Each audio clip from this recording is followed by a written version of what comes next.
In a world where zombies, ghosts, serial killers, and vampires all exist, it's Nico, Brian, Mike, and Dustin, and they are all that stand between you and the films that could end the world.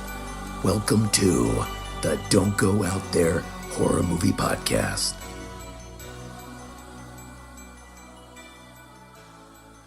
Welcome back, everybody, to the Don't Go Out There Horror Movie Review Podcast. Just want to thank all our fans and listeners. I really appreciate all support. You guys are awesome. Before we get into tonight's film review, I just want to give a quick shout out to our website, don'tgoouthere.com. Everything about our podcast is on the website. All of our new episodes and interviews from episode 1 to until we get done doing the show is on there. Check it out. We've done several interviews. We have an interviews tab. It's a lot easier to find them there. Definitely go to the website and check out the interviews. We've got our store. We got some new t-shirts. They're awesome. Shan has her Etsy page attached as well. If you need tumblers or you want a tumbler, check those out. We have what we call Under the Mask, is where we all write little blogs or think pieces. Check those out as well. You know, horror fans are very opinionated, and we love sharing those with each other, so definitely check those out. We also have all of our social media links on there. We love interacting with our fans. Facebook, Twitter, Instagram, YouTube, and TikTok. Follow us, like us, subscribe to us. I actually want to apologize to our fans. Last week when we did Brother Kevin Scanlon's video or his legendary blood donor review, we were having such a good time that I forgot to do the social media comments and questions. It just totally slipped my mind. So I do apologize because we had a lot of good questions and comments. I don't want anyone to feel slighted that I didn't acknowledge them. It was just a mistake. So I do apologize for that. And the last thing we'll shout on our website is our Patreon. We call it Blood Donors. We have the traditional monthly reoccurring kind.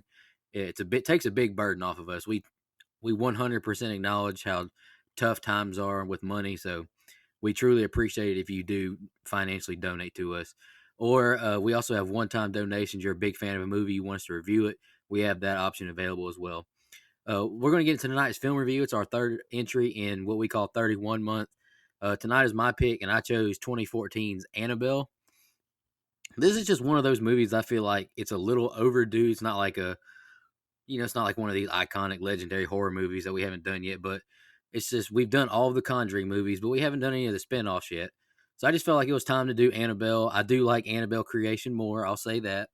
But I wanted to do the first one first this time instead of, other films or franchises we've just hopped around. Which one's our favorite, blah, blah. But I chose the first Annabelle. I like this movie a lot more than what IMDb gives it. Uh, I feel like it gets a little too much criticism from other fans. But, if you're not a big fan, I understand. But I like this movie. And I'll say that I think a majority of the people who do like this movie will say it's the bond between John and Mia that really carries it. Uh, like Dead Meat said, I'm a big fan of John believing Mia. He's never skeptical, like in Paranormal Activity, where Nika doesn't believe anything that I can't remember what her name is, Katie Featherston saying. John believes her the whole time. He's a supportive husband. I really like that. I like their bond, and I think it carries the movie. It does have, some basic, haunted house, haunted possession type stuff going on, but I enjoy the movie, and I'll let Brother Brian go next. Yeah, so during one of the Conjuring movies we did during the first three, because we've done the whole series now, I mean, I admitted that I hadn't seen any of this Conjuring universe at all. I avoided demon movies like The Plague and won't get back into that. But since that, we've covered the main three Conjuring movies on the show, and my scores reflect that I love those. I thought they were great. This was my first leap into the spinoffs, and I have to say I was a little bit disappointed with this one. Now, I texted the guys and wanted to go further into the prequel and sequel. And about 2 hours ago, I got the prequel chalked up. So, given my love for continuity in the franchise, the sequel may actually change my mind a little bit about this one as well. But as a standalone right now, I don't really care for this that much. I mean, it was just okay to me. And I'm kind of being nice. I mean, there were definitely some good scares, some good parts with tension, and we'll get into those. And I can't put my finger on whether it was the cast, the casting director, or the director, who, by the way, did Insidious 2, which I do like a lot, and was the cinematographer for the original Conjuring, John Leonetti, who wasn't the only director, but we'll get into that a little bit as we go along. But this movie drug a lot. and these characters honestly left no real impression on me. I mean, it was the was it the writer Greg Dauberman to blame? And I know that dude wrote 2017 It, which I think I gave a 10.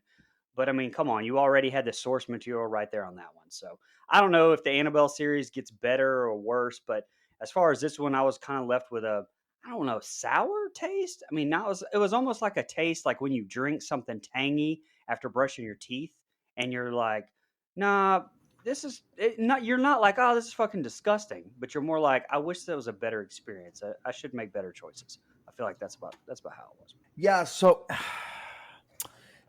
this one to me, I've said this a lot on this show. So I hate repeating myself, but I do that anyway. I have my crutches that I always go back to when I speak. Okay. So I'm all right with doing it because that's just how I talk. This movie commits the ultimate sin that a movie can commit. It's boring as hell. Now, that does not mean that there's not good stuff in here. I texted the group earlier.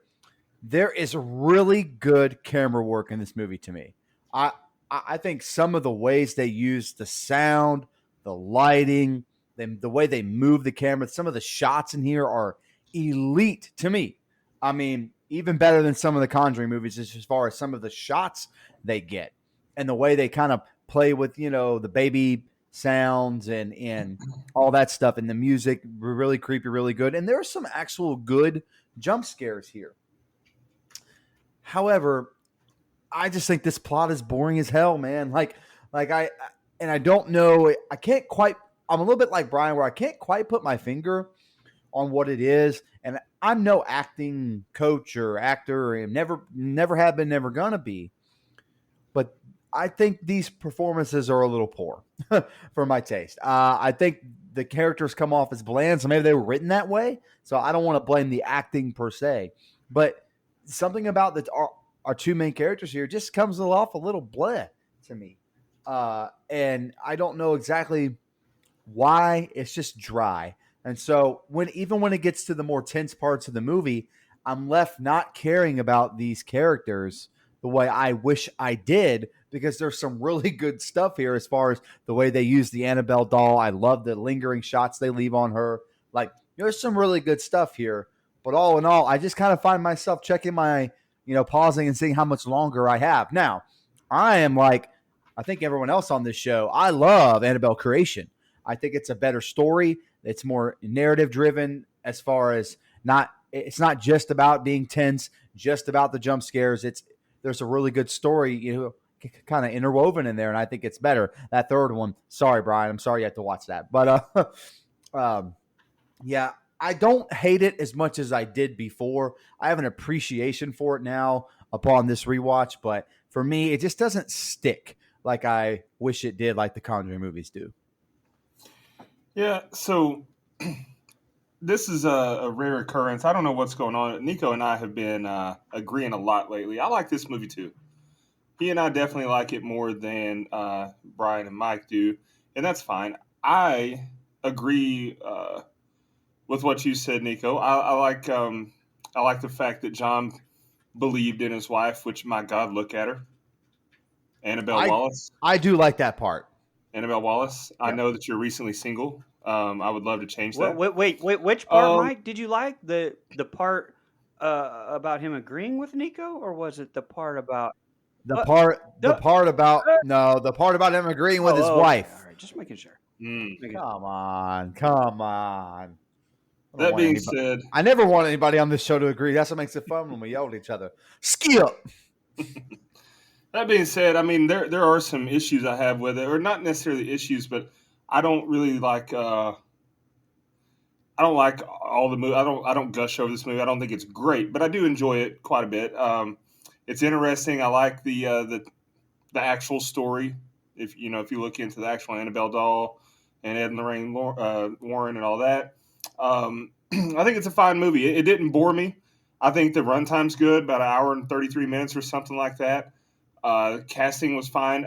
John, I didn't really like the cat. I don't know what it is, but John just didn't seem something about his face. Maybe I don't know. Did he not just look like a a pretentious fuck. Like I know he was a med He was too student, pretty. so maybe that's He the was too point. pretty. Yeah, he's It was just a almost pretty like he boy, was like in and Barbie or something. Like he was, I don't know. He's fucking like, yeah, we had a fucking Ken doll as our main character here. I don't know.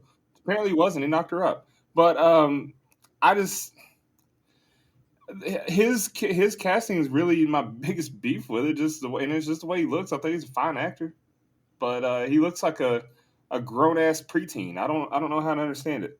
But anyway, I like the movie fine, and I'm glad you picked it. Um, I told you guys, you all said you liked Annabelle Creation better, and I told you guys I think I do too, but it's not by a very wide margin. So I'm excited to do this review. Any more final thoughts before we get into the scene by scene? No, man, I think I'm good. I was going to try to come up with something smart, but I didn't have anything tonight. Damn it. Too tired for this.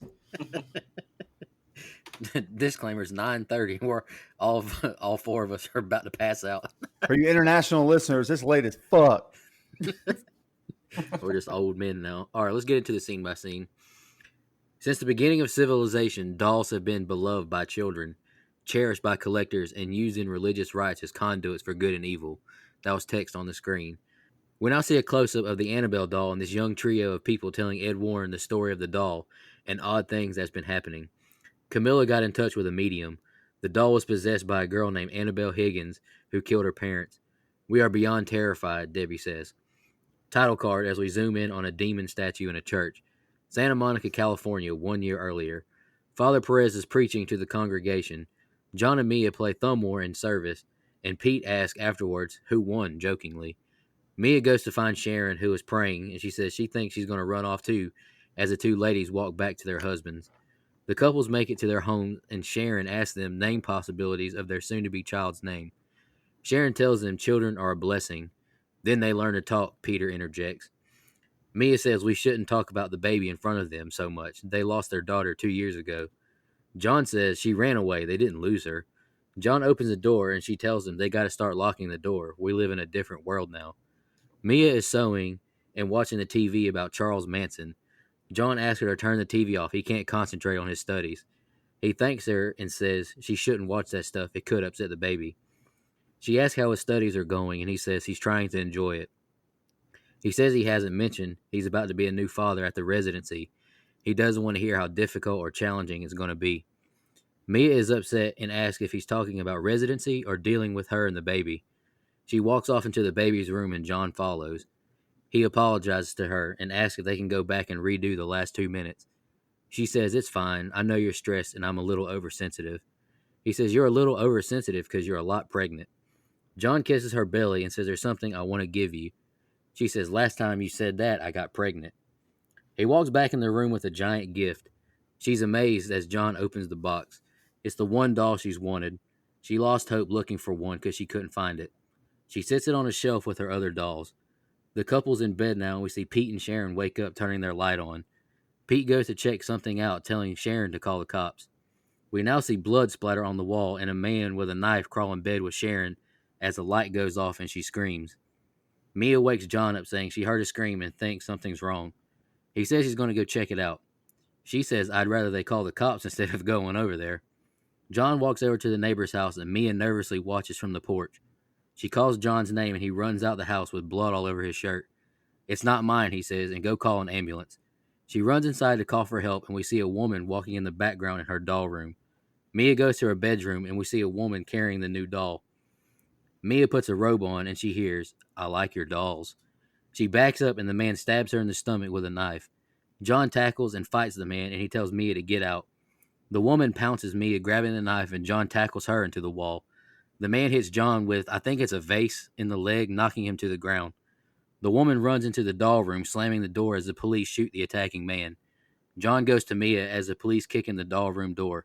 Mia is carried out on a stretcher, and she sees the woman dead in the doll room with a cult sign on the wall in blood and the doll in her lap. A drop of blood falls onto the Annabelle doll's face and is absorbed into its eye. All right, Brian, that's the opening set of scenes I got. What'd you think?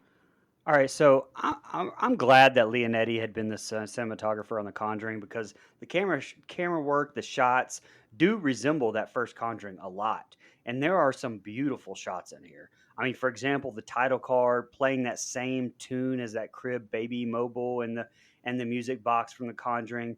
But and I say he because I don't know if Leonetti or the credited cinematographer James Neist deserves the credit. But they use this type of shot a lot where it kind of zooms out to reveal the doll, or in this case, a statue of what appears to be Satan, uh, which goes right along with the Catholic Church. But I'll shut up about that. But the shot is used a lot throughout the entire thing, and it stood out to me. I really thought it was beautiful. And that one shot they used when Mia was walking back in the house, and it's the one shot, the one where it's with no cuts. She's walking back in the house, and the way they shot her head turning after the blood spatter next door when she was waking up, definitely chef's kiss there as well. Beautiful shots. To me, respectfully, of course, the only part of this set of scenes that really drew me in, though, was the attack, obviously. My tension built up in that entire scene. I felt like it was really well done. And this was one of two moments here that really bothered me. This movie, like, struck a nerve with me. I mean, but when she's stabbed in the stomach, like I've talked before about, our issues personally with miscarriages in real life. So that kind of stuff, like, I don't know, it really makes me feel some type of way. Now, obviously, it worked out, but in the moment, I felt like sick to my stomach when she got stabbed. Very well done, I would say, to be able to elicit that type of reaction from me. Um, and lastly, but yeah, just the character development here is just shaky to me because the dialogue, like the delivery, both I think are just almost cringy to me. And I've seen these people in other things, and they've done much better, like Brian Howe and Carrie O'Malley playing Pete and Sharon. Which, sidebar, got to be an Easter egg for Sharon Tate, right? Since they're going the whole Manson cult type of thing. Regardless, though, it's just them with Mia and John, like their exchanges, the church stuff. It's just, to me, it's just bad dialogue. It doesn't feel real, I guess is what I'm trying to say. Even the Mia and John stuff, like, that's funny because you guys said you loved their bond and their stuff like that, but I never got that. It's just, to me, like, I don't know, the rest of the movie, the entire thing, like this set of scenes is saved by a great action sequence which reels me back in, and feel like that's how the whole movie is. Like, I'm either falling asleep or on the edge of my seat, and there's not really much in between, and I can't remember a movie that I've been like that with in a long time. Go ahead. Yeah, I echo your sentiments as well. There's again, this set of scenes just kind of lulls me, not to sleep, but just to kind of be checking my phone, to be, if someone's talking to me, I kind of turn to them instead of paying attention to the movie until you get to the quote unquote action scene that you referenced. So I'm not a big fan of this setup and this character development. Now, I like the backstory of the doll, or the little bit that we do get. I think that scene's kind of, intriguing to me. But when we get to Mia and John, I just kind of find myself not very interested. And I do like their bond. Like you guys have mentioned, I like that he believes her. He stands by her and beside her, as opposed to some of these other movies we've seen that it's so bad it's a trope to not believe your wife or girlfriend when some spooky shit is happening. So I like that he does at least take her very seriously for the most part. I think, to get to the best part of this scene here, you could kind of cut through some of this dialogue if you want to. It doesn't do a whole lot for me, but what I do like in this set of scenes is some of the shots that you get on I don't have kids, so the little twirly thing that goes around on over a crib that makes the little wind up noise, that thing, I like that. Mobile. I don't know these things. I don't have kids like Nico and Brian. Baby mobile, but, man. Baby mobile. Yeah. Thank you, buddy. Sorry, Nico. But anyway, yeah. So there's just some really cool shots of that, and the way they kind of keep it silent while you see what's happening through the window until the blood splatters. I love that. That's a really cool effect. I love the way they mess around with the sound in this movie. And I like everything from that point on. I like everything that I see. It's a really good horror action sequence where, you get the husband and wife and they're both in there. I'm not going to lie. The first time I ever saw this movie, which was in theaters, and I do want to say this movie plays really well in the theater as far as these scenes right here. But watching Mia get stabbed, I'm like, damn, they gonna kill this woman off like that? Because I mean, not only did you stab her, you stabbed her in her pregnant stomach. So that's double homicide right there, my man. But yeah. So again, just the end of this set of scenes keeps me interested. But before it, and then what we're about to get into after it, man, it just kind of it's just there. Like there's no connection for me, like there is in the prequel to this. Yeah.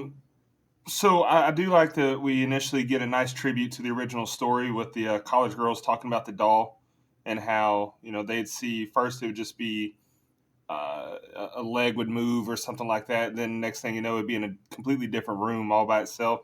That's the original story.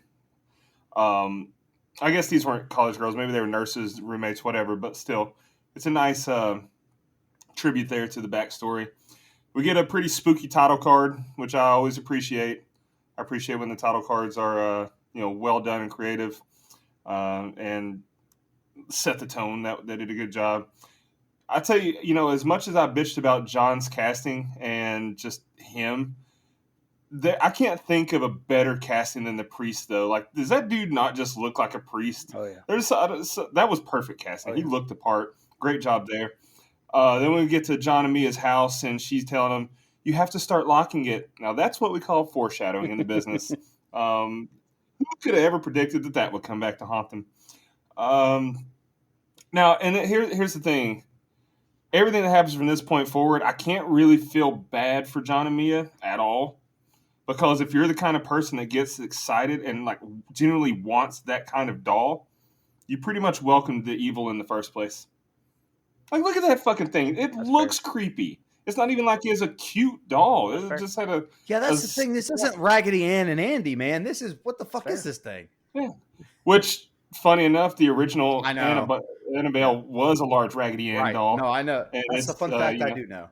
Hooray. and it's currently in the display in the museum at Ed and Lorraine's house. So I'll be pretty sure to cool. bring that with me next time I come to Knoxville. Can't wait. Fuck it. I ain't afraid of no damn doll. It's what you can't see that Brian and I are afraid of. Come on. Not afraid. Just have feelings about. But anyway, yeah. So I feel like they pretty much welcome that. Now, here's another thing that I read that I'm a little confused on because this movie, I believe, takes place in 1967. But then if you look up the Conjuring universe timeline, I think it says it took place in like 1970. So I'm a little confused on the actual year that this movie took place. But funny enough, like if it was 1967 when it took place, she calls 911 to call the cops. 911 didn't even go active as a line, like nationwide line until 1968. So it could be an error. It could not be. Maybe I'm wrong on my timeline. I don't know. But overall, I agree, though. It's a pretty ho-hum opening set of scenes. I do think it gets better. It does a good job of establishing some backstory. The hippie killing her, it does a good job of giving us a reason. Like when you see the blood trickle down into the eye of the doll, and she's this satanic cult member. So like it gives us a reason, but honestly, like that whole subplot and storyline just didn't. I don't know. Like why did she kill her parents and then go next door? If they were just trying to invoke a demon and they needed a sacrifice to do it, like it would seem like her parents would be enough, or her and her hobo boyfriend, they would have been enough to get the job done. But instead they go to the neighbor's house. I don't know. It was a little bit too convenient, I guess, for the storyline sake. But overall, not a bad opening set of scenes, and I'm in just because Annabelle Wallace is beautiful. All right, the news commentates on the events of the night. The two killers were part of an occult. A doctor is doing an ultrasound and tells the couple the amniotic sac is showing some strain, and Mia is put on bed rest the remainder of her pregnancy. Anything beyond using the facilities would put your child at risk. The couple makes it home, and she makes John lock the door. He tells her they had them scrub everything at least twice, and she closes the door to the doll room. He brings the TV into their bedroom and says not to get addicted to the soap operas. She's concerned as she asks if the baby is okay. She brings up the research he talked about, and he says, She's the mother. She knows best. She asks him to promise her he'll save the baby if it comes down to it. He says he promises, but she's going to be fine. Around 3:40 that morning, as they sleep, the baby toy chimes, and they hear a noise. John asks, "What the hell is that?" He grabs a baseball bat and explores the home. He sees that her sewing machine has randomly turned on and unplugs it. He goes to close the doll room door and notices the Annabelle doll on the floor. He sits it in the rocking chair and closes it. Next day, Mia is sewing and watching TV, and she chunks a book at the TV as it starts to break up. She hears the rocking chair rocking, and she goes to check it out. She notices the chair not moving, and she closes the door again. John asks her how her day was as he takes some groceries out. She says she hasn't had any pregnancy cravings until he takes a jar of mustard and pickles out. He says he's got a shot at a place in Pasadena, and she says she'll be fine when he goes to his conference. They see the doll leaned over on the chair, and she says she wants it gone. The woman had it in her hands. John takes the doll outside and puts it in a trash can. Detective Clarkin is here now, telling them that the woman was their lost daughter. Mia asks if they were satanic, and he confirms they were interested in the occult. Clarkin tells them he'll dig a little deeper, but Mia stops him, saying she'd rather not hear any more about it. John adjusts the TV and says he'll make her popcorn. He puts it on the stove burner and walks back in the room, asking if the baby should have this much butter, but she's sound asleep. He turns the burner off. Next day, John is getting dressed for a big meeting. Mia is sewing and watching TV. We see the burner on the stove turn on its own, and the popcorn begin to cook. Mia is a bit too invested watching the TV and cuts her finger on the sewing needle. She walks to the bathroom to wash her cut, and she sits back down and begins to smell the popcorn as the bag catches on fire. She walks into the kitchen and panics. She cries out for help and trips over a chair. She goes to crawl away, and a force drags her by the foot closer to the fire. Some neighbors kick the door in to help. We see John running into Mia's hospital room, and he apologizes that he wasn't there. She says, "Behind you," and the nurse has their baby girl in hand. He holds their child and he says, "Hi, Leah." She brings up the fire and says she doesn't know what happened. It's like the house is cursed. I can't go back there. And then he says, "You don't have to." All right, Brian, that's the next set of scenes I got. What'd you think? So first off, right off the bat, bed rest means fucking bed rest. Like I've been through that. This is fucking laughable what all they have Mia doing when supposedly being on bed rest. I mean, Well, first of all, it's the 60s. It's okay. the 60s. I mean, but it's just come on. This irked me if you can't tell. Like she was walking in the house, not even being in a wheelchair, checking out scary noises, just fucking walking around. Like that's not fucking bed rest. But okay, anyway. Speaking of bed rest, I wish my hair looked as perfectly gelled as fucking John's does when he gets up from being asleep. That's all I'm saying. But another great transition shot going from zooming in on Annabelle when he throws her in the trash to zooming out of that coffee cup to another standout shot to me. Also, that exchange where Mia says, "John, the fire," and he says, "Shh, it's fine. You're fine. She's fine." I believe a normal wife would be like, "No, motherfucker, this was your fault. Put up the goddamn popcorn you left on the stove, you jackass." I mean, maybe that just would have been my wife. I don't know. But I mean, why didn't she tell her husband about being pulled back like by the demon? By the way, I don't know. That bothered me too. Like normal people would have that conversation. I think. I mean, even if he thinks she was hallucinating or doesn't believe her, normal people would have that conversation. But anyway, I thought it was a nice touch and something I didn't even notice until my second watch was that when John gets that baby delivered to him, the nurse is the same girl from the beginning that's sitting there with the Warrens talking about the doll. I thought that was pretty cool the second time when I caught it. So that's it. Not as good of a set of scenes for me.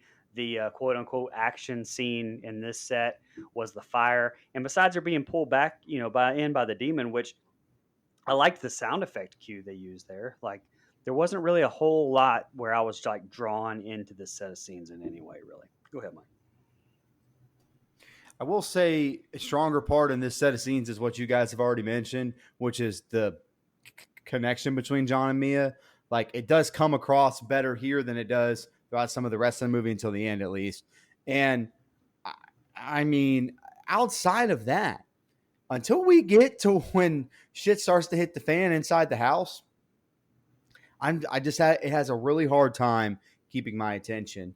I watched this with my wife, and she normally pays better attention to certain things than I do, and even she had a hard time keeping, being able to just follow this movie. And she loves these letdown scenes because she's peek behind the curtain, bigger scaredy cat than I am, and has to watch a lot of these movies through her fingers, so she can barely see because for some reason she thinks that helps. Whatever helps you cope, sweetheart. But uh, you know, and even she struggled. So until we get now, they do some great stuff visually here with the way they kind of make you think something's there or somebody's there. Like I love that. I love they're not jump scares. They're almost like a better version of jump scares where I think they use the tension, suspense, and atmosphere, and it's a genuinely scary moment in the movie.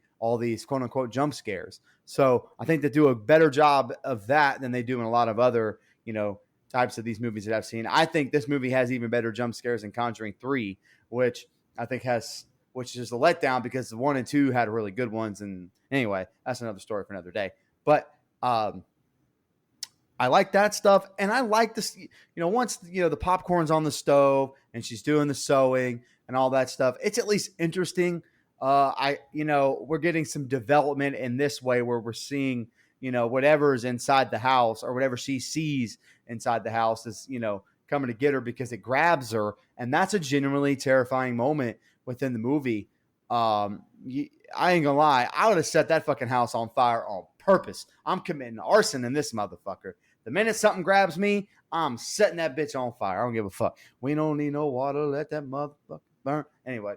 But yeah, that's pretty much all I had there. There's just, like you mentioned at the top, Brian, there's just, it really is a roller coaster where it's like there's just a lot of ups and downs, man. So, a lot of lull and then a lot of excitement. It's like watching Florida State football, except this one has excitement. Oh boy. Yeah. So, my biggest takeaway from this set of scenes is John and Mia just aren't terribly interesting characters to me. It's nothing to do with them, I guess, but it's just their characters and the way they're written. Just not that great. Side note, I love the fact that they got taco Doritos on the table. That's great product placement there. Good job, Doritos. I looked it up. Those actually debuted as a flavor in 1967. So good on the film for getting that right. That's nice little Easter egg there. Second of all, my girl's eating mustard dipped in pickles, or pickles dipped in mustard, I guess. I like her style. We'd fit in smashingly as a couple. Another thing, though. So this damn ugly-ass creepy doll, quote-unquote, set them back on rent for the next couple of months. Or, I know that was a joke. He was obviously joking. But regardless, that clearly means it was an expensive doll, and he's just going to throw it away. He's going to put it in the trash can here like, nothing. He's not even going to try to give it to someone or sell it. He's just going to throw it away. I'm not buying that shit. Come on. Another thing on this set of scenes, so when he turns the stove off because she falls asleep, but the popcorn's still sitting on it, and then the spirit or whatever turns the stove on, the popcorn didn't make a sound as it popped. That's not okay. That's bad. 33 minutes in here, we got our first real paranormal scene with her being dragged backwards as she's trying to crawl out of the burning house. I thought that was a good visual. That's the shit that makes me uneasy when I watch Paranormal Activity. It's not the sounds and stuff. It's there's nothing there and she's being grabbed and pulled. It just is not a bad set of scenes. It's not a great set of scenes. It does a good job of progressing, letting us know that shit's going downhill, stuff's getting bad. I do start to care about the characters more as we go on, so they're doing a better job of that. I just wish I cared more in this set of scenes in the open. That's what the open's for, is to establish that baseline of us caring. I don't know. It's not bad, and it definitely picks up. I think the next few sets of scenes, it gets exponentially better. All right. Pasadena, California. The couple is moving into their new apartment. Mia calls out the couples above them arguing, and John says, "You both need to get outside. You've been cooped up in here too long." Mia and a neighbor, Evelyn, make eye contact as they head to church. Mia walks Leah outside the church as the baby acts fussy. Father Perez asks if it's okay to take a picture of their new baby. He says mothers are closer to God than any other living creature. He takes a picture and says he still feels the Higgins absence. He says it must be difficult for her, but she interrupts him and walks off saying there's some things we have to take care of ourselves. Mia is unpacking her doll boxes, and John brings in the last box. He goes to check on Leah, and Mia finds the Annabelle doll at the bottom. He walks back in asking how it got back in there. He threw it away. He asked for it so he can throw it away again, but she says, "You gave it to me as a gift. Like Father Perez said, we need to celebrate our strength." The TV goes static as Mia and Leah are taking a nap in the living room. We see the dead occult woman walking in the back room who now appears by Leah's crib.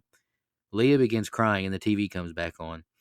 Mia grabs Leah and walks down the stairs. She asks the kids if they live here, and the little boy stops his sister from talking because she's a stranger. Mia tells her she likes her dolls. Mia says maybe one day we can all be friends when he tells his sister not to tell her her name. Mia is pushing Leah in a stroller, and Evelyn walks out her bookstore asking her if she's a tenant at the complex. They introduce themselves, and Evelyn gives Mia a book. It was her daughter's favorite. She thanks her, and Evelyn says feel free to stop by anytime. Mia is back at the apartment complex, and they find a drawing on the stairs of her pushing Leah in the stroller. She finds more pictures as they walk up the stairs, and it gets more and more grim. Another picture, and it shows a garbage truck running into the stroller, killing their baby. John looks at John looks at the pictures and asks if we should talk to the parents. He jokes that drawings aren't even good, and he says it's just a kid with an overactive imagination. They talk about the move, and he says we promise to leave the fear and anxieties back there. He sits beside her, saying sorry, and he doesn't work late tomorrow, so they can have a nice dinner and have some adult conversation. A record plays as Mia eats alone. She turns the music off and goes to clean the plates up, but the record starts to play again. She's freaked out and she slowly reaches for the curtains. A gust of wind knocks her to the ground and a small child runs past her down the hall. She walks down the hall hearing the sewing machine going off. We see the little girl in the other room. She runs towards Mia as the door closes and she turns into the occult woman charging her, and Mia is in shock. She talks to John describing the situation. He asks if it's manifestation of her anxiety, and he says, I think we should talk to someone. She asks, a shrink? I'm not crazy. He says, not a shrink. The couple's with Father Perez now, and he says, in a matter of months, you experience the best and the worst of times. You don't come out of something like this weaker, you come out stronger. Mia says he's right as she holds John's hand. They run into Evelyn again, and John introduces himself. Evelyn says if they ever want a tour of the neighborhood, just call. Back in the apartment, Mia hears some horns honking, and she puts Leah in her crib as we get a close-up of the doll, and the door closes on its own. All right, Brian, that's the next set of scenes I got. What'd you think? Look, there's another great one shot here to start this out, going through Leah's room in a 360 to the living room, all around the house, no cuts. I love that shit so much. It was great. It was also great to see Alfre Woodard here. I could have sworn we covered something with her before, but I went through her IMDb. Nico just went through her IMDb because I was asking the same thing just before I went. Must be mistaking. So nerd shit it is. Star Trek First Contact, just throwing that in there for my fucking nerd streak of the week. But listen, she was great in that.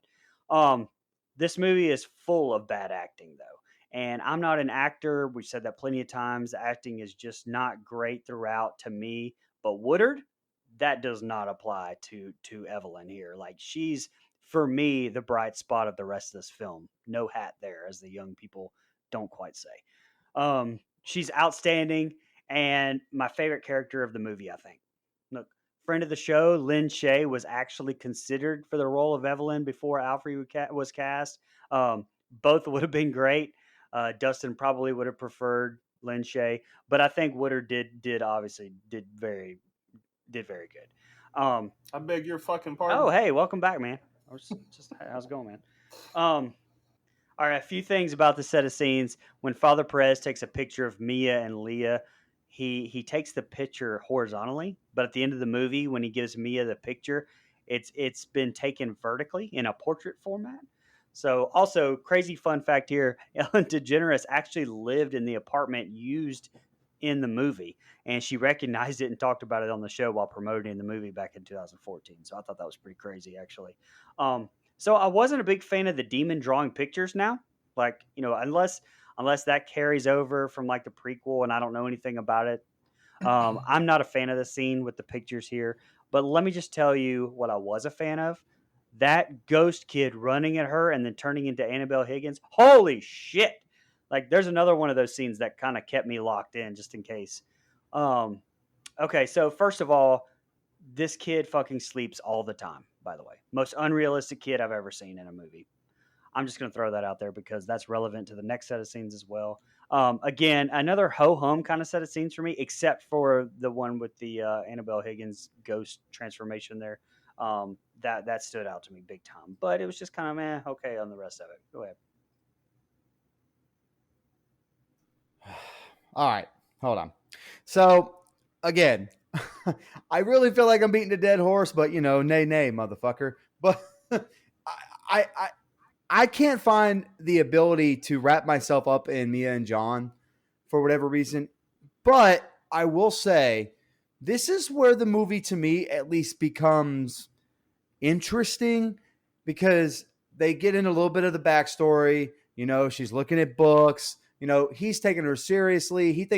I think deep down, he thinks there's something more wrong with her, maybe mentally and stuff like that. And so I do, again, I like their bond, but them as characters just, and this is what I'm going to say. And again, I am not an actor, but some of these line deliveries by both of these leads really leaves me like, well, if they don't care, I sure as fuck don't care. It's like very bland like this. That's, oh no, what's going to happen now? Like, that's how they're delivered. And I'm like, I just find myself being like, ugh, Yes. man, can we get to the part where somebody jumps out behind someone and scares? 100%. Yes. I guess it's the delivery. And, because again, when this movie picks up, I'm like, oh, okay, sure. But now I love in this set of scenes, I love the way they use baby Leah to make this movie even more creepy. Like, one thing this movie does a good job of is being creepy. Now, that doesn't mean that I necessarily love the story, but again, the way they use the sound and the way they use the baby crying and everything else, like, I just think they do a really good job with that kind of stuff. So maybe that's why I like Creation so much more. It's because it's just the story, and you get all this other really good stuff that you have in this movie. This is probably where I should cut my notes off because I just spit all over my mic. What the hell does that mean? All right. It just bugs me. That's gross. Now I got to clean the whole foam thing. All right. So here's the thing that I noticed, and I don't know if this was a big deal to y'all or not, but so the couple upstairs, when they first move into this apartment, made a lot of racket. And she's like, got it down to a science look, and it stops or whatever. But did y'all notice that at the end of the movie, spoiler, gonna jump ahead a little bit, when Evelyn jumped out the window, it was the top floor window? What the hell? Am I wrong on that? Yeah, no, because I got that same thing down for my ending there. I pointed the same thing out. I noticed it too, as well. Okay. Because the whole movie, and this isn't the only time we hear upstairs neighbors making noises. Anyway, so besides that, so why when we first get to this set of scenes, why do we see a text on the screen showing the location of Pasadena, California, as if it's a brand new location, but they still went to the same church? Like, it seemed like they. Well, were they not in California from the beginning? Yeah, but why? I mean, the palm trees are a dead giveaway. Yeah, that's not what I'm saying. They were obviously in California, so why establish after they moved Pasadena, California? That's the kind of thing you do when the story starts out in Tampa, right. And then we got to get away from here. New location, Pasadena, California. They just moved around the corner. Man, you've been to the Rose Bowl. I ain't never been to Rose Bowl. I ain't never been to California. I ain't got money like you, Mileage Mike. So. Whoa, I went to California as a football player in college. I didn't pay for that shit. Okay. Been everywhere else, though. So when they're in their apartment here, they're in their new apartment. And by the way, I didn't know that adults were allowed to sell a house and start renting. I thought there was an age limit on that stuff. But that's what I thought, too. That's what I was told. Actually, I think it was Nico that told me that. A little inside fastball. Of course, adults can rent. Anyway, so when they first move into their house and they get to the last box and they're unpacking it, I'd be a little bit more suspicious than they were if I just threw that doll away in an outside trash can and it's in this box. Like, they were way too calm about it. And she's like, oh, it's fine. We'll just put it on the shelf. Made me hate them immediately. Yeah. Immediately made me hate them. I don't, Grind that thing up in a fucking blender. some shit's already happened, especially to you, Mia. Like, you got dragged backwards by a satanic force as your house was on fire when the oven turned itself on. So now this doll that your husband threw away is just showing back up. I'm not okay with that. Right. It reminds me of in Ass Above, Hole Below, when they're down and they don't even try to get out of the tunnels. I don't think that was the name. I don't think that was As Above, So Below. That wasn't it. Oh yeah, that was it. Oh, maybe they were California dreaming on such a winter's day. But like, it was the same kind of feeling though. Some freaky shit starts happening and they're just way too calm about it. I hate it. Yeah. I hate that. That's not how you would react. But and then another thing. How much time has passed here? That is not a newborn baby. But they're just now unpacking in this apartment like they just moved in. But in the hospital, she said she couldn't go back to their old house. So where the hell have they been? Were they stuck in in time limbo the baby's aging? Is this movie a prequel to the movie Old? What's happening here? That baby aged way too fast. But another thing. The record player starting back up would be enough for me to call the priest, especially coupled with the whispers and the little kid and the sewing machine, and then the hippie daughter just showing up like that. Like, all that's too. I get she was freaked out then, but I wouldn't have just brushed it off and be like, "Oh, we'll deal with this shit if it happens again." I guess no. I'm calling the priest right then, and then I love the priest's advice here that he gives her is honestly something that I've told myself. Like, that's one bit of dialogue that resonates with me more than the rest of the movie combined. So I really like the conversation we get there, the dialogue there.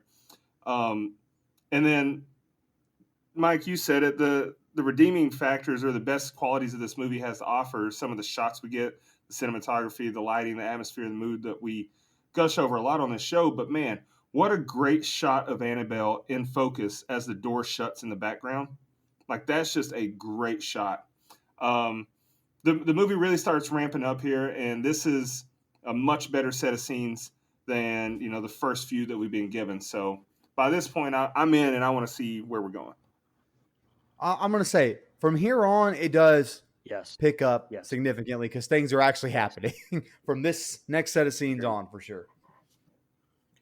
All right, Mia takes the elevator down to put some boxes up as she hears crying in the distance. She hears a squeaking noise as we see a stroller appear and a baby crying. She approaches the stroller and sees a bloody blanket, but nothing under it when she grabs it. A black demonic hand grabs her arm, leaving the same cult symbol on her arm. She takes the elevator, but it keeps opening and closing on the same floor. The lights flash and the elevator shakes. The doors open again and she makes a run for the exit. She runs up the stairs and she trips on a step. She looks over the ledge and she sees the demonic hand. She runs again and looks down the stairs and sees the demon as it charges at her. Mia makes it inside the apartment, terrified. She takes the bandage off her arm and notices the wound is gone. The detective is back and he says he was surprised she called back. She says she needed some closure. He shows her what he has on the Higgins case. Mia asks about if he looked into the occult. He says their act wasn't devotional. They were trying to conjure something up. Mia grabs the files and looks through the pictures. She asks him about the symbol on the wall. She asked to keep the picture and what their cult's name was. They called themselves the Disciples of the Ram. Mia's at the bookstore and Evelyn asks if she needs help. She tells Mia she's a terrible liar. Mia tells her she thinks her family is being followed by a ghost. Evelyn takes her to aisle 4 and says to non-believers it all sounds crazy. Let's just say I've had my own experiences that gives me an open mind. Evelyn tells her she doesn't think it's a ghost. They haunt certain places. She brings up the cult trying to summon something. They summon demons. They want a soul and won't stop until they get one. What do we do? Mia asks. Hopefully the answer is in one of these books. Evelyn shows Mia a picture in her locket of her daughter Ruby, who passed away, and she was around Mia's age. She tells her of her time trying to commit suicide, but her daughter's voice said it wasn't her time. She still has a purpose in her life. Mia is pushing Leah in the stroller and drops her keys outside the apartment building. She hears her name whispered and sees the occult woman holding a baby as a stroller rolls into the street and is hit. Mia is completely shook as she holds her baby. Mia reads in her books and it says the devil preys on the weak and vulnerable as she looks at Leah sitting on the floor in front of their bookshelf. Mia asks, how do I stop it? She rubs on her baby and hears the rocking chair rocking and the baby chime. She goes into the room and the doors slam closed on their own. We see a shadow walk away from the door. Books begin to fly off the shelf, almost hitting Leah. Mia looks under the door and the Annabelle doll falls right into sight. She breaks the handle off the door and runs and grabs her baby. The doll begins to stand up behind her. It levitates as Mia sees the demon again and she screams. John hears the commotion and runs upstairs. Help us, John, you gotta help us. Father Perez is at the door now and asks Mia to see the doll. Mia is visibly scared of the doll as she grabs it and puts it on the chair. Perez tells John demons can use dolls as conduits to achieve their goals. Perez says demons can't just take souls, they have to be offered. Mia asks, how do we get rid of it? He says he knows of a couple within the church who handles these cases back east. Perez offers to take the doll and keep it in a sacred place. Maybe it'll weaken the demon. Perez shakes their hands and walks out with the doll. He gets in his car and puts it in the front seat with him, but quickly changes his mind and puts it in the back seat. John tells Mia to get some sleep and offers to stay with Mia. Mia thanks him for believing her. He says, I love you. I'll always believe you. Back to the father, and the radio begins to break up. He turns to a station that says, May God have mercy on your soul. He turns the radio off, and we see the doll's eyes are bloodshot. Perez grabs the doll and walks to the church. We see the Annabelle woman in the back seat. Perez turns around and sees her standing there. He goes to walk in the church, but is launched off the steps onto the ground, and the woman carries the doll away. And the next set of scenes are the ending. Go ahead, Brian. Disciples of the Ram, Department of Revenue, DOR. I'm just saying. Anyway, so probably the best set of scenes, in my opinion, of the movie. First of all, is this chick seriously just leaving her kid upstairs in the bed while she leaves the apartment and goes downstairs? Like, taking those boxes downstairs couldn't fucking wait at all. Okay. Now, this is a scene I was talking about earlier being directed by another director, as the one and only James Wan came back to direct this scene. Pretty cool, in my opinion. And one of the creepier scenes in the movie, without question. Shout out to Joseph Bashira, who portrayed Bat. Oh yeah. I'm not saying that demon's name. Sorry, I know better than that. He played the demon in The Conjuring. He came back to play the demonic figure in this one. But amazing scene right there. This scene with the baby carriage, straight out of Ghostbusters 2, by the way. If anybody's seen that, will know exactly what I'm talking about. And by the way, I totally did not think she had the kid, which I was like, holy shit at first. And then bam, right into another good set of scenes with her getting locked in the room. Now, look, again, I can't act worth shit, but this should be something the director pushed more for, I think, honestly. And that's more, I think she should have had more reaction. I think that when her kid is in danger, she should have given a little bit more there. I mean, especially in that last set of scenes of the whole movie. But she doesn't freak out enough for me personally here and in the next set. Gonna need some more crying, yelling, being more scared. By the way, the first time that the Annabelle doll stood up, I didn't see a demon behind it. The second time, that was holy shit nightmare fuel right there. So bravo on my second watch. Yeah, I was watching that and I saw his little head poke out and I was like, oh shit. Now, why was she still standing there and not running out of the room when John burst in? And we kind of saw from his perspective. I have no idea, but a lot of her decisions, I'm not exactly sure of myself, as I've kind of said the whole time. I mean, all of this, and they're still just putting the kid in her bed and sleeping in the same room, or not sleeping in the same room for that matter. Not sleep, why are they not in another fucking apartment or a house or hotel or something? I mean, my guy John is working super late all the time, so he's either having an affair or making some bread. I mean, get you a hotel room. This is the 70s, right? Damn, they basically let you give like a fucking flip flop or something for collateral in a room back then. I mean, shit, just go get a fucking hotel room. Anyway, this whole scene with Father Perez, this whole thing, like from the camera angle as he walked outside to the car ride, everything seemed like out of a Chucky movie to me. I mean, like I kept waiting for her to stand up in the back seat and hear Brad Dourif say something. But anyway, best set of the scenes for me in the movie from top to bottom.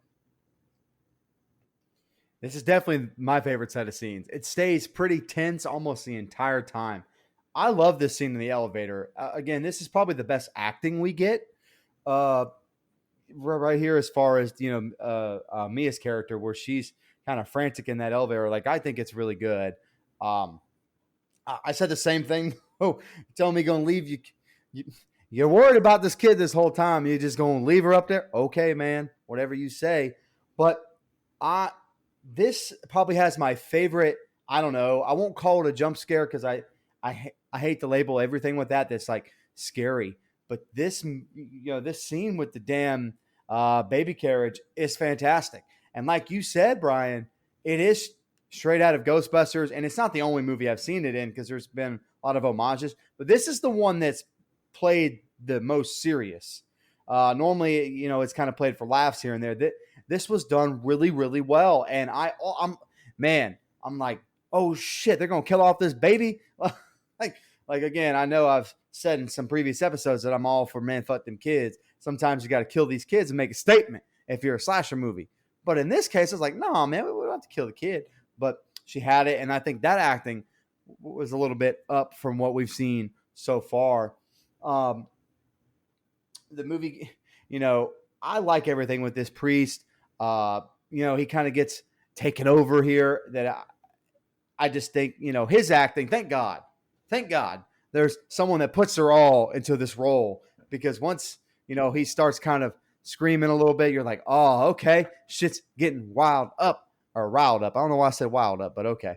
I'll let that be the lack of sleep talking. But I really do like this set of scenes. It comes across as we know we've got to pick this up. So, I mean, at least that's the way I took it, where it's kind of like we lulled you in, and now we kind of have to turn the volume up. And, the first two Conjuring movies tend to do that as well. I don't know if I just like that story better, but like this is almost a beat for beat Conjuring movie. Like the more I go back over it, there's some scares here and there in the beginning, but most of it's just kind of, plot driven or character driven until we get to the actual, good stuff here at the end. So I think this is a good set of scenes. I don't really have anything negative to say about it.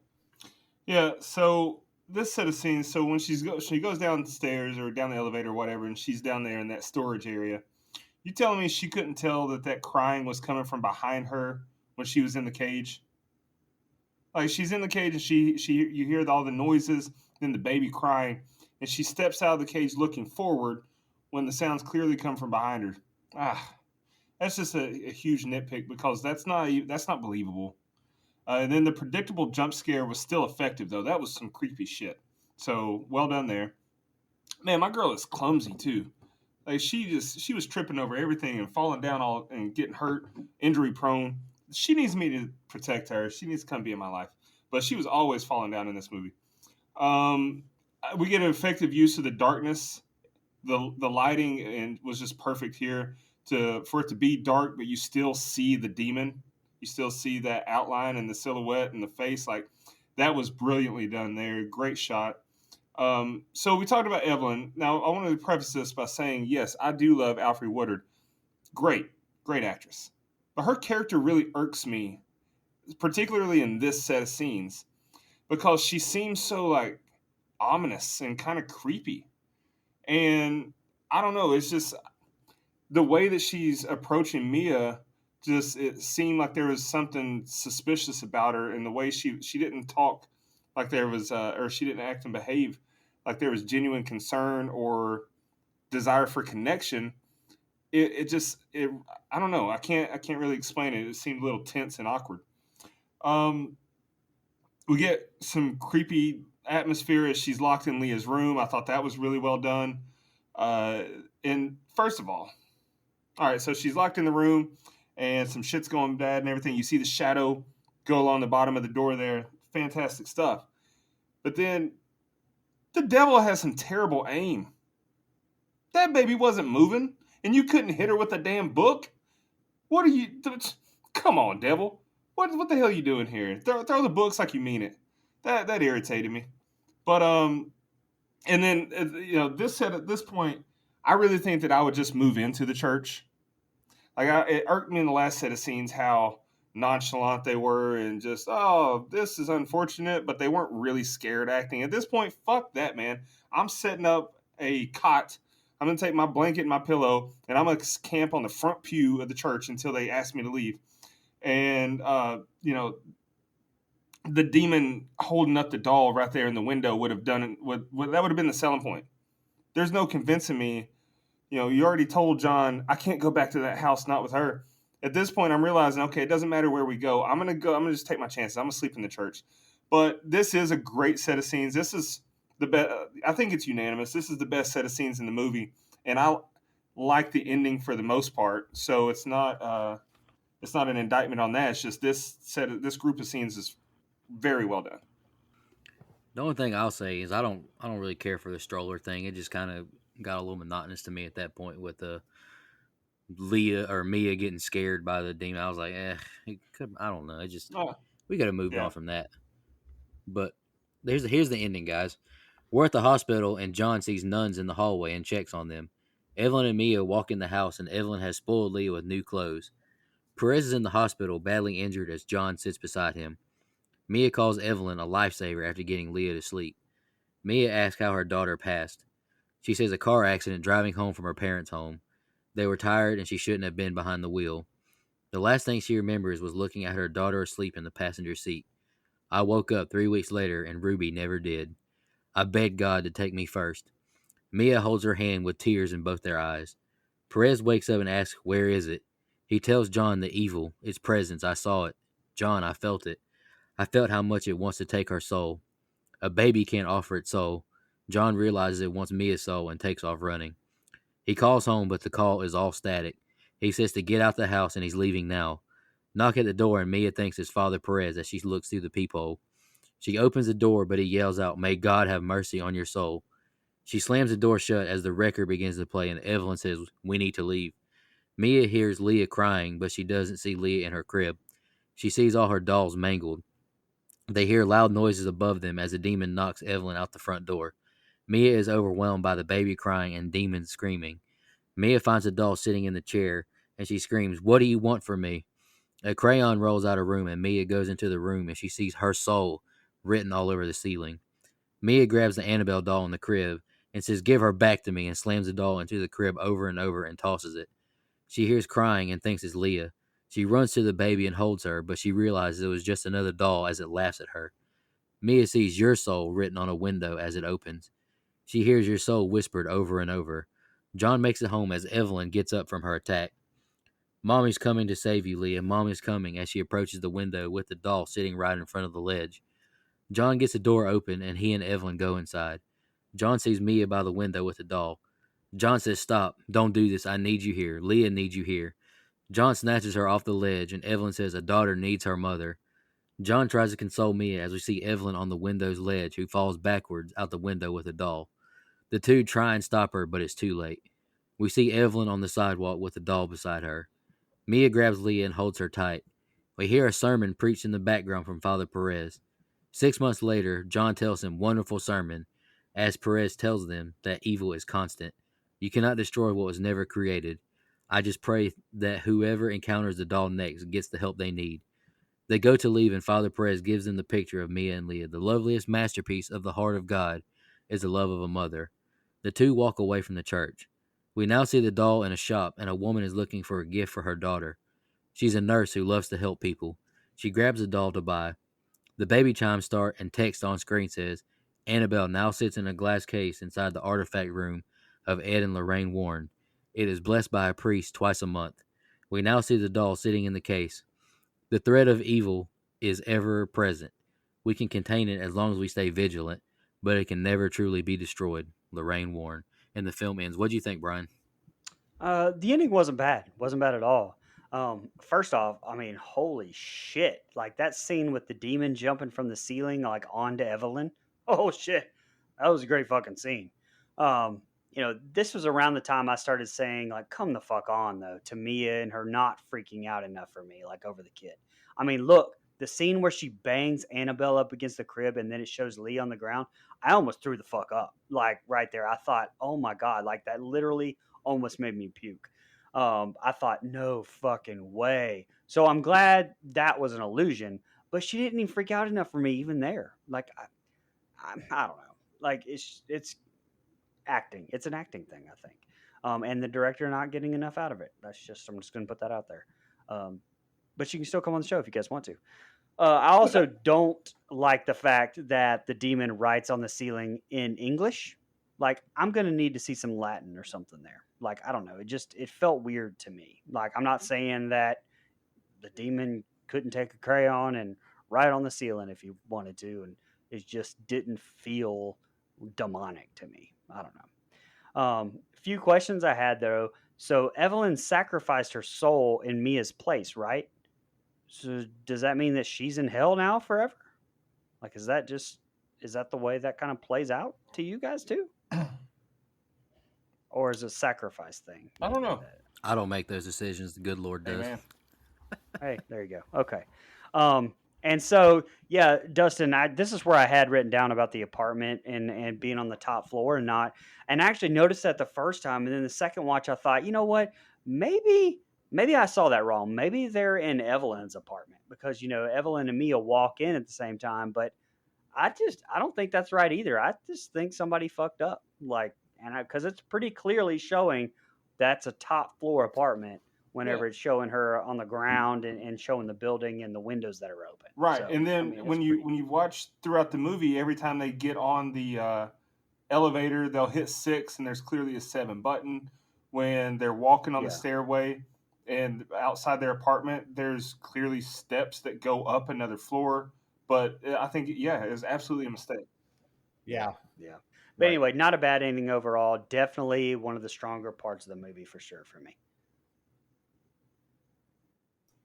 Yeah, I think the ending is fine. It just so to me, it's more of the same. Where I get there's a little bit of a lull here, but then you get the ending scene with Perez and everything else. I don't know. At this point I have been ready for this movie to be done. Now I did like the last set of scenes significantly more, but at this point I'm kind of ready for the movie to be done. And they've made so many mistakes with this doll. And so I still think the doll is the creepiest part, especially here at the end. And one thing I will say is I love the shot of the doll as at the very end as the nurse walks up to it. I think that's again the shots they get of Annabelle the doll itself super creepy. And I like that it leads kind of back to the beginning of the story anyway that we get. But I just couldn't find anything here to really sink my teeth into. And like you said, there's mistakes with all those steps and everything. And so I wasn't a huge fan of the ending, but I didn't hate it. But to me, I think if they would have ended it, you could have shortened this down a little bit because like Nico said in the last set of scenes, it's starting to get a little monotonous here. I think if you could have found a way to shorten that and just kind of come off the last set of scenes, shaved about 10 minutes off, I would have been a bigger fan. All right. So this set of scenes does make me feel a lot better about Evelyn. She does a great job of, I don't know what it is, but there's a distinct difference. I do like her character a lot. I think she adds something to for sure. I mean, in this set of scenes, like she's more relatable. She's acting like she wants to be a part of their life. She genuinely wants to help, and she's she didn't have grandkids of her own, so she's spoiling the baby. Like she seemed like a real person here. She didn't in the previous scene, so I like that. This does make me wonder though, when she's giving her the clothes. Oh, Leah told me she wanted this too. Blah blah blah. Where the hell are Leah's actual grandparents? We don't get mention of Mia or John's parents at all. And I can tell you for a fact that if some freaky shit like this was going down in my life and I was being traumatized by a demon, my mama would be right by my side. She'd be calling me. She would be there. People would know that she's in my life, but we don't hear wind of their parents at all. So that's kind of weird, I guess. They didn't seem to have any family or friends at all. We get great dialogue here with Mia and Evelyn to plant the seed that Mia may offer her soul. Like when she's telling her, soul has to be offered, all that stuff. Like that's a great job of planting those seeds in the viewer's mind. Evelyn trying to get Mia to leave Leah was confusing though, unrealistic. Like shit's going down, and she's like, "Oh, baby's gone," and Evelyn's just like, "Oh, we gotta go. We'll get her back. We gotta go. We gotta get out." Come on, man. That's her baby's missing inside the apartment. Like, you can't be real. She's not gonna leave. The demon attacking her right here was intense. Like that was one of those holy shit moments. So great job there. We get a very intense scene with her beating the doll on the crib and thinking it was Leah. Like you said, Brian, that was holy shit. That's traumatizing stuff right there, especially when she's slamming it in and you see the rail on the crib's bending and then she throws the baby and it looks like that's some crazy shit. That fucked me up. Yeah, for sure. And here's the thing. Evelyn sacrificing herself like that was noble as could be. Beautiful. All I'm saying, though, this movie took place in the 60s. If a black lady is laying on the sidewalk and it appears that she went out the window of a white couple's apartment, that looks on the surface like a hate crime. How are you gonna, I don't know, man. That's some crazy shit right there. I don't know. That stuck with me because the cops aren't gonna believe demon possession. They never do. In any movie that you've ever seen, when are the cops like, yep, you're right. This is demons. So the cops show up, and it's the 60s, and this is a black lady that was just expelled through this window to her death. That's some tricky shit. But overall, I mean, it's a good way to tie a knot on this movie, or tie a bow on this movie, I guess. I enjoyed it, man. The last half of the movie really picked it up compared to how slow and sluggish the first half was. All right. Any final thoughts before you just jump into our social media comments and questions? No. All right, let's do Twitter first. New teammate, Kevin Scanlon, he tweeted us saying, I remember liking this movie the first time I saw it, but not so much the second time. Gonna have to give it another watch and see where I stand on it now. And just letting all of the audience know, well, in America, it's available on HBO Max. So if you have that, all three of the Annabelle movies You need are to on watch there. the Rocky franchise, Kevin. That's what you need to do. And a good friend of the show, Lamar Lovelace, he commented, that doll is freaky. And yes, it is, honestly. I think that doll is pretty damn creepy. Let's jump over to Instagram. We don't have anything for Facebook tonight. Missy Hutchinson Wall, legendary blood donor. Big shout out to her. She's commented, I love the Annabelle movies, but wish the doll looked more normal. Think it would have been scarier. I'm going to say no, honestly, for me personally, just because, I don't know. I guess it works for some people, but like when I was a kid, I was scared of Chucky because I thought Chucky looked scary. And I just think the Annabelle doll is creepy. I want to get one for my house, but I don't know. I don't know if I can handle Billy and Annabelle staring at me while I sleep. Yeah, don't do it until after August 27th, because I'm gonna stay with you for the FSU Duquesne game, and I don't want to be in the house with that thing. Duly noted. All right, and the last comment is a good question. His name is from God Family Texas. He commented, "Do y'all think they should have just kept the history of Annabelle a mystery?" No, I like the story, honestly. I was gonna say I just watched the prequel and I think it added more to it for me personally. Yeah, I agree. And I was gonna say, Brian, with the not to just try and actually, but I was just gonna say, with the whole writing her soul on the ceiling, I think the only thing that really justified it was in creation. You know how they were leaving the notes around and it said, whatever the notes said around the house, like it just creation kind of made that better. You know what I'm saying? Does that make sense at all? Yep. Okay. Let's jump over to fun facts. I've only got a couple of them. I'll knock them out real quick. You see Annabelle the doll, you obviously think of Chucky. The director of this film is also the cinematographer for Child's Play 3 from 1991, a film about a killer doll named Chucky. Fun fact, and if nobody knew that. And just to follow up with that, in one scene in the movie, a building shows a large logo with the name Barclay. Barclay is the last name of the main character, Andy Barclay, in the popular Chucky horror movie series. in which the plot also revolves around a possessed doll, in case no horror fans knew that. And this is just one I thought was funny, honestly.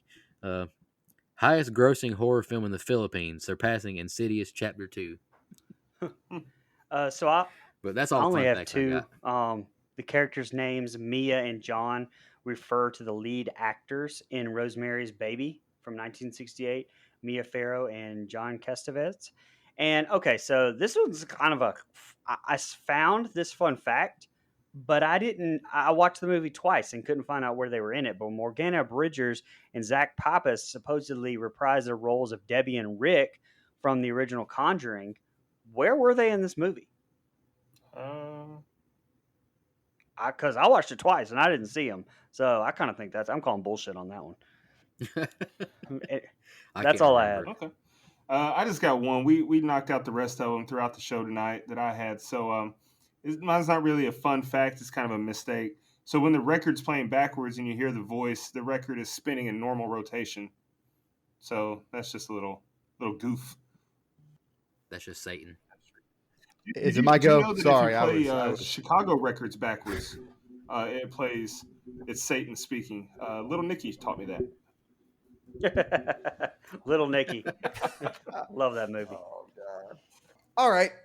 So this movie had a $6.5 million budget, and it grossed, holy shit, $257 million against a $6.5 million budget. That is the reason these movies keep getting made. There you go. That's true. Absolutely. Horror's the best. They're taking a small budget and making big money off of it. Blumhouse has like perfected that shit. Like here's $4 million. Go make me $180 million. Hey, you love to see it. All right, let's jump into our. I don't know. We're picking favorite kills and least favorite kills, but we'll jump into the rating as well. I don't really have one. I mean, I'm not going to pick. Yeah, I didn't either. The homie Evelyn killing herself. That one was Oh, sad, shit, but shit, you know, it was brother, I also got 'em. heroic. I rated them. I was gonna say I don't have any.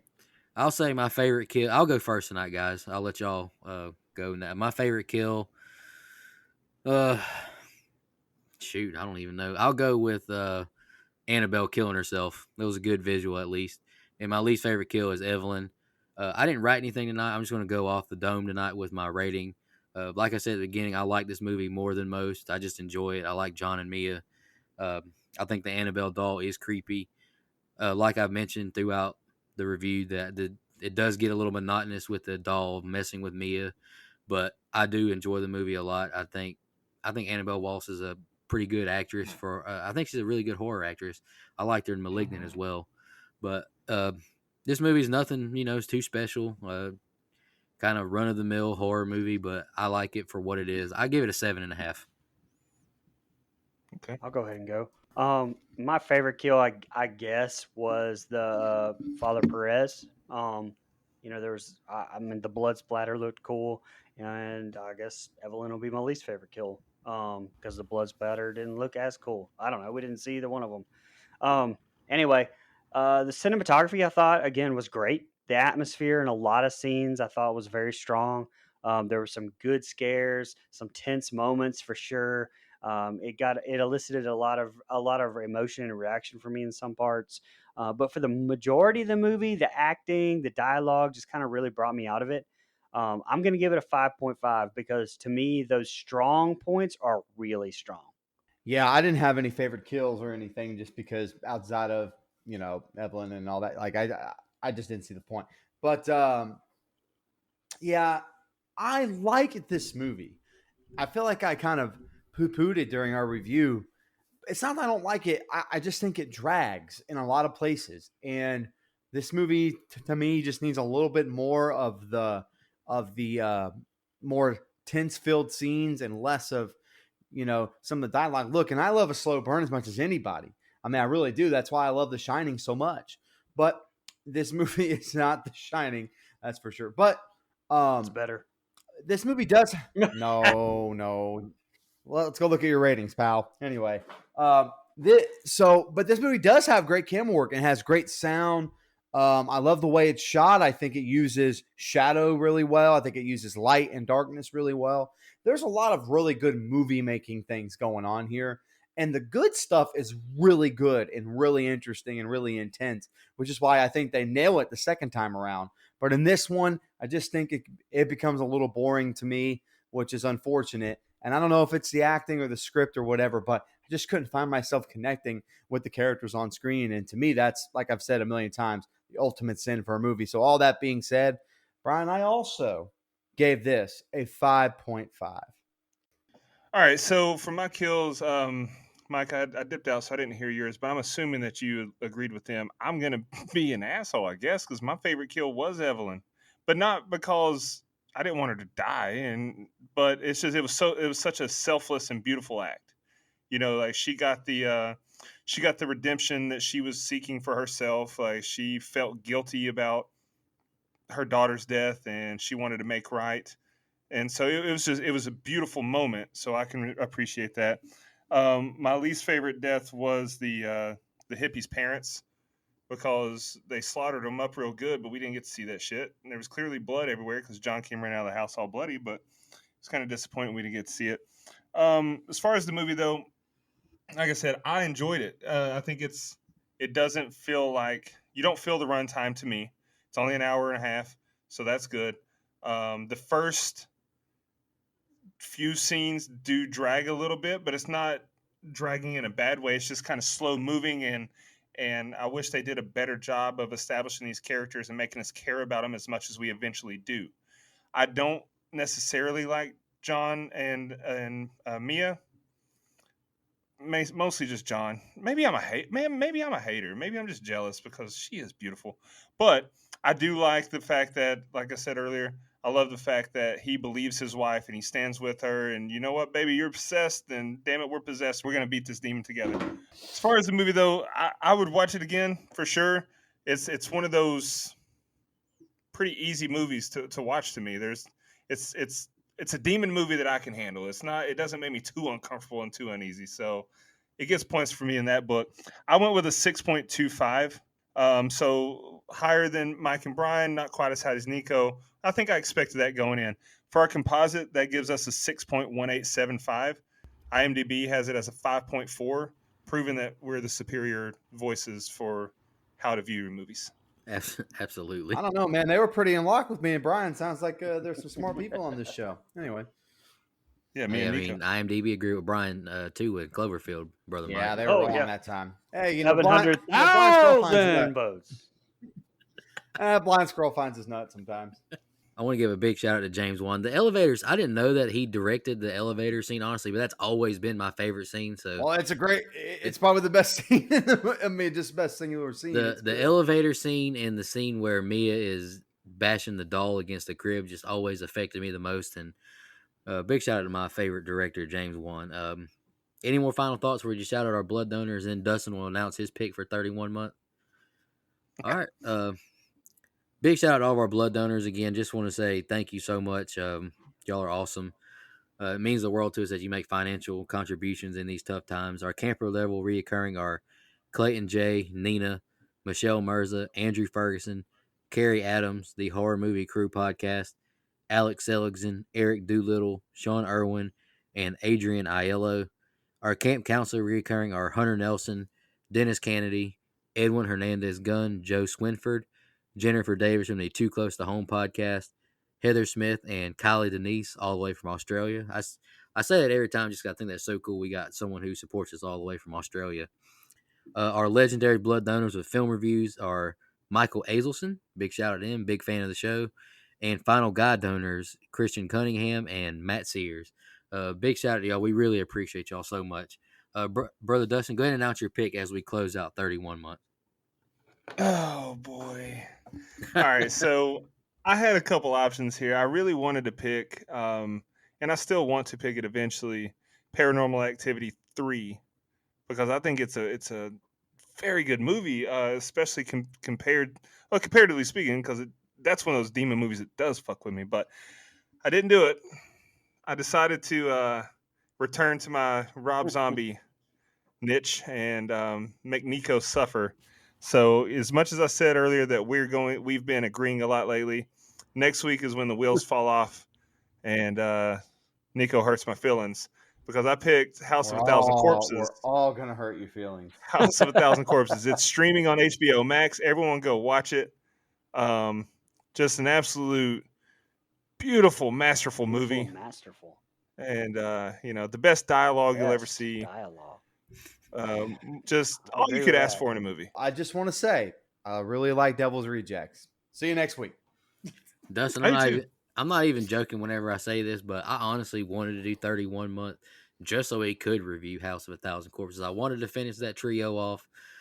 You just wanted to give me a middle finger, huh? No, I felt like I'm watching this movie. I know this movie and this trilogy has a big cult following.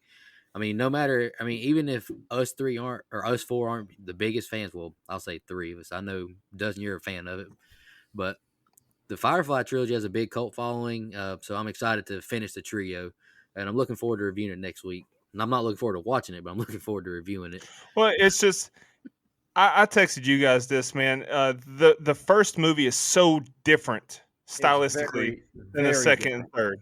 Yes. And honestly, I wish that the storyline wise, I wish that the first one was shot like Devil's Rejects and 3 from Hell. Stylistically, I think that Nico, you would have liked it a lot more, but it's just so damn over the top. It feels like you're watching a Rob Zombie music video while tripping acid, and God, you cannot replace that feeling, brothers. Let's do it. I'll be honest, and I'm gonna end the show on this. I honestly was kind of invested in the movie with the stuff with Captain Spaulding. It's once they got in the house, I'm over this already. Yeah, once you get in the house, it's a little tough watch, man. But I'll just say thank you to all the fans for listening. Really appreciate it. I'm glad we finally knocked out an Annabelle movie. Looking forward to the next review, and heck, we got a lot of cool stuff coming, so definitely keep in touch with us. Y'all have a good one. Just want to remind everybody.